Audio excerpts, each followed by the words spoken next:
రాసి పెట్టిందే జరిగినప్పుడు జ్యోతిష శాస్త్రం ఎందుకు?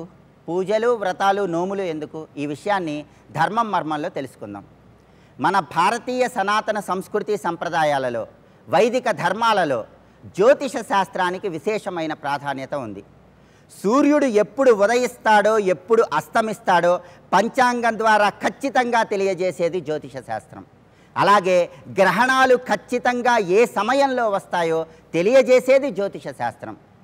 ఈ సంవత్సరం ఏ పంటలు బాగా పండుతాయో, ఏ పంటలు పండవో, వర్షాలు ఎప్పుడు కురుస్తాయో, ఎప్పుడు కురవవో, ఇవన్నీ కూడా సహేతుకంగా శాస్త్రీయబద్ధంగా తెలియజేసేది జ్యోతిష శాస్త్రం.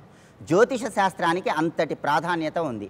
అయితే రాసి పెట్టింది జరిగేటప్పుడు జ్యోతిష శాస్త్రపరంగా పూజలు ఎందుకు చేయాలి, పరిహారాలు ఎందుకు చేయాలనే సందేహం చాలామందిలో ఉంటుంది. అయితే మనకి కర్మలను 5 రకాలుగా వేదం వర్ణించింది.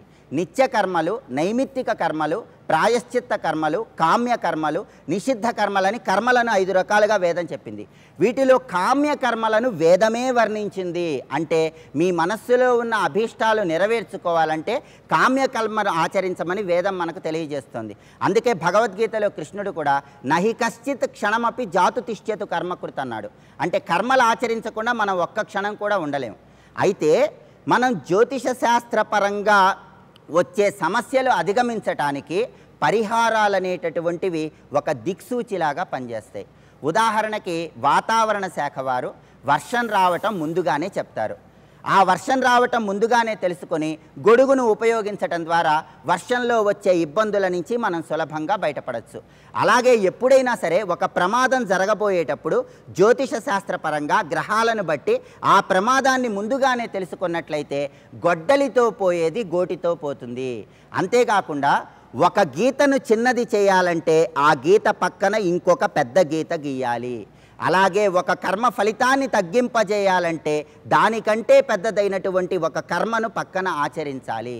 ఒక విద్యార్థి పరీక్షలో ఫెయిల్ అయినప్పుడు ఆ విద్యార్థికి ఇన్స్టెంట్ ఎగ్జామ్ అని మళ్ళీ ఉంటుంది. అలాగే ఎవరికైనా ఒక సమస్య వచ్చినప్పుడు ఆ సమస్య పరిష్కరింపజేసుకోవటానికి ఒక కర్మ అనేది ఇన్స్టెంట్ ఎగ్జామ్ లాగా పనిచేస్తుంది. ఒక పూజ కానీ, ఒక వ్రతం కానీ, ఒక పరిహారం కానీ చేస్తే ఖచ్చితంగా గొడ్డలితో పోయేది గోటితో పోతుందని చెప్పడంలో ఏమాత్రం సందేహం లేదు. అంతేకాకుండా భారతదేశంలో ఎంత గొప్ప వైద్యుడైనా సరే ఆ వైద్యుడికి ఒక వ్యక్తి పేరు, పుట్టిన తేదీ, నెల, సంవత్సరము చెప్తే ఆ వ్యక్తికి ఎలాంటి అనారోగ్య సమస్యలు ఉంటాయో, ఆ వ్యక్తికి ఎప్పుడు ఎటువంటి రోగాలు వస్తాయో చెప్పలేడు. కానీ కేవలం ఒక జ్యోతిష శాస్త్రవేత్త మాత్రమే ఒక వ్యక్తి పేరు, పుట్టిన తేదీ, నెల, సంవత్సరం చెప్పినప్పుడు ఆ వ్యక్తికి ఏ సమయంలో ఎటువంటి అనారోగ్య సమస్యలు వస్తాయో, ఆ అనారోగ్య సమస్యల నుంచి బయటపడటానికి ఏం చేసుకోవాలో, ఆ వ్యక్తి లక్షణాలేంటో, ఆ వ్యక్తి స్నేహితుల లక్షణాలేంటో, ఆ వ్యక్తి బంధువులతో ఎలా ఉంటాడో, స్నేహితులతో ఎలా ఉంటాడో, ఇవన్నీ తెలియజెప్పేది జ్యోతిష శాస్త్రవేత్త మాత్రమే. కరోనా వల్ల రోగాల బారిన పడినప్పుడు లక్షలు ఖర్చు పెట్టి వైద్యం చేయించుకున్నప్పుడు అయినప్పటికీ మరణిస్తే వైరస్ ప్రభావం ఎక్కువగా ఉందంటారు. కానీ డాక్టర్ల గురించి, వైద్య శాస్త్రం గురించి ఏమాత్రం మాట్లాడరు. అయితే జ్యోతిష శాస్త్రపరంగా ఒక ఫలితం చెప్పినప్పుడు ఆ ఫలితం 100కో 1,00,00,000కో తప్పినప్పుడు మాత్రం జ్యోతిష్యం అనే శాస్త్రమే లేదంటారు. ఇది ఎంతవరకు సబబని ప్రతి ఒక్కరూ అర్థం చేసుకోవాలి. శాస్త్రం అనేది ఎప్పుడూ తప్పు కాదు. నకిలీ డాక్టర్ల సర్టిఫికెట్లు బయటికి తీసినట్లు జ్యోతిష శాస్త్రాన్ని ప్రమాణంగా చెప్పగలిగినట్లయితే 100కి 100 పాళ్ళు ఖచ్చితంగా ఫలితాన్ని నిర్దేశించవచ్చని చెప్పటంలో ఏమాత్రం సందేహం లేదు. అలాగే చాలామంది ప్రతిరోజు కూడా దినఫలాలు పేరుతో రాశి ఫలితాలు చూసుకుంటూ ఉంటారు. ఈరోజు నా రాశికి బాగాలేదు అని వింటే ఆ రోజు బాగున్నా, ఈరోజు నా రాశికి చాలా బాగుందని విన్నప్పుడు నా రాశికి ఏమీ బాలేదన్నా జ్యోతిష శాస్త్రం అంతా అబద్ధం, ఇది నిజం కాదు అనేటటువంటి ఒక భ్రమలోకి వెళ్ళిపోతూ ఉంటారు, అపోహలోకి వెళ్ళిపోతూ ఉంటారు. ఈ విషయాన్ని మనం జాగ్రత్తగా పరిశీలిస్తే ఆరోగ్యం కోసం ప్రతిరోజు కొన్ని లీటర్ల నీరు తాగమంటారు.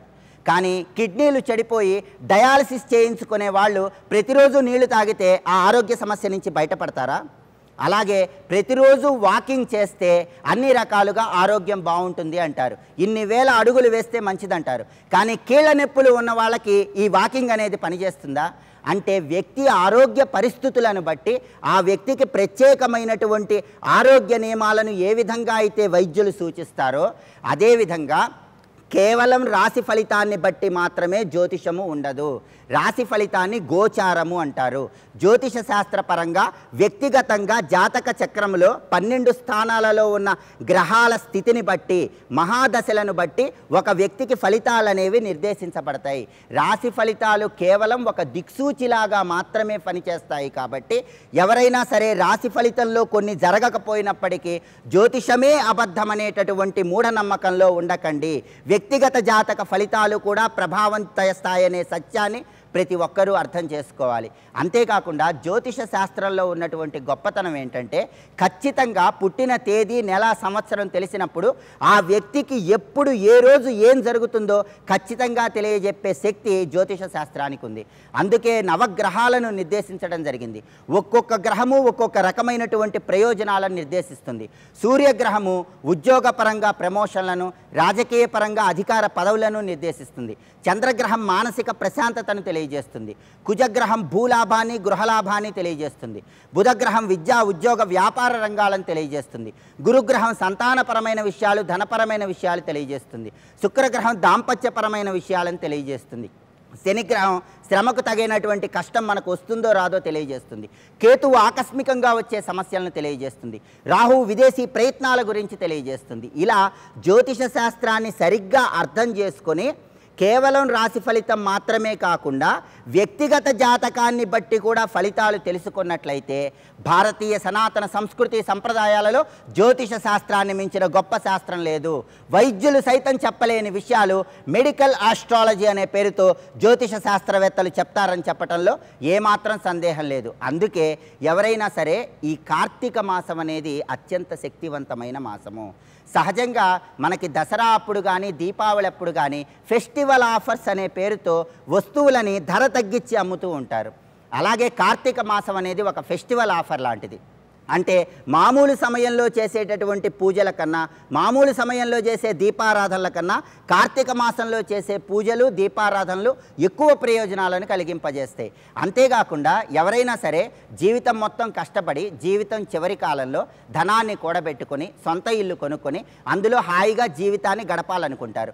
దీపం ఉండగానే ఇల్లు చక్కబెట్టుకోవాలనుకుంటారు. కానీ నిజమైన దీపం మన ఆత్మ. ఈ జీవితాన్ని తరింపజేసుకోవాలి. వచ్చే జన్మలో మనకి మంచి జీవితం ఉండాలంటే ఇప్పుడు సమయం చాలా తక్కువగా ఉంది. ఆ సమయాన్ని వినియోగించుకొని కర్మ ఫలితాల తీవ్రతను తగ్గింపజేసుకోవాలి. పాపాలు పుణ్యాలు రెండూ ఉన్నప్పుడు పాపాలు దగ్గరకు రానియకుండా పుణ్యాలు దగ్గరకు వచ్చే విధంగా ఈ కార్తీక మాసాన్ని సద్వినియోగం చేసుకోండి. స్నానాలు చేయండి, దీపారాధనలు చేయండి, దానాలు చేయండి. జ్యోతిష శాస్త్రాన్ని సరైన రీతిలో అర్థం చేసుకొని పరిహారాలు పాటించడం ద్వారా, జపాలు చేయటం ద్వారా, దానాలు చేయటం ద్వారా ఉత్తమ ఫలితాలు పొందవచ్చు. ఎప్పుడైనా సరే పరిహారాలు అనేటటువంటివి ట్యాబ్లెట్స్ లాగా పనిచేస్తాయి. అదేవిధంగా జపాలు అనేటటువంటివి యాంటీబయాటిక్స్ లాగా పనిచేస్తాయి. హోమాలు అనేటటువంటివి ఆపరేషన్స్ లాగా పనిచేస్తాయి. అంటే వ్యక్తి జాతక చక్రంలో ఆ వ్యక్తి జాతకంలో గ్రహాల స్థితిని బట్టి, తీవ్రతను బట్టి ఏ విధంగా అయినా సరే హోమం కానీ, జపం కానీ, పరిహారం కానీ పాటిస్తే అన్ని సమస్యలు అధిగమించవచ్చు. కాబట్టి జ్యోతిష శాస్త్రం అనేది శాస్త్రీయబద్ధంగా ఉన్నటువంటి శాస్త్రం. దీని మీద ఉన్నటువంటి మూఢనమ్మకాలు విడిచిపెట్టండి. జ్యోతిష శాస్త్రపరంగా సరైన విశ్లేషణ తెలుసుకుంటూ జ్యోతిష మార్గంలో ముందడుగు వేద్దాం. ఒక దిక్సూచిలాగా జ్యోతిష శాస్త్రాన్ని అర్థం చేసుకొని భావి భారత జీవితంలో అద్భుతమైనటువంటి ప్రయోజనాలను సిద్ధింపజేసుకుందాం. సర్వే జనాః సుఖినో భవంతు. స్వస్తి. భవాయ చంద్రచూడాయ నిర్గుణాయ గుణాత్మనే కాలకాలాయ రుద్రాయ నీలగ్రీవాయ మంగళం అంటూ ఆ పరమేశ్వరునికి నక్షత్ర హారతిని మన వైదిక నిర్వాహకులు ఇప్పుడు అందజేస్తారు. మనం కూడా భక్తితో కళ్ళకద్దుకొని ఆ పరమేశ్వరుని కృపకు పాత్రలమవుదాం.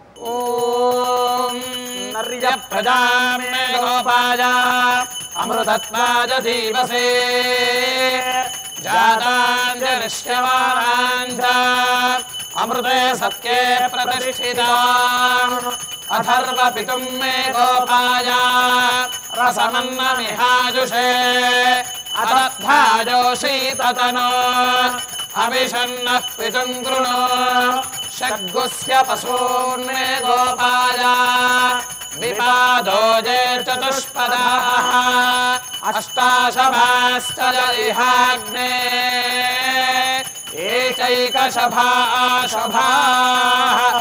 సప్తదశభాం మే గోపాయ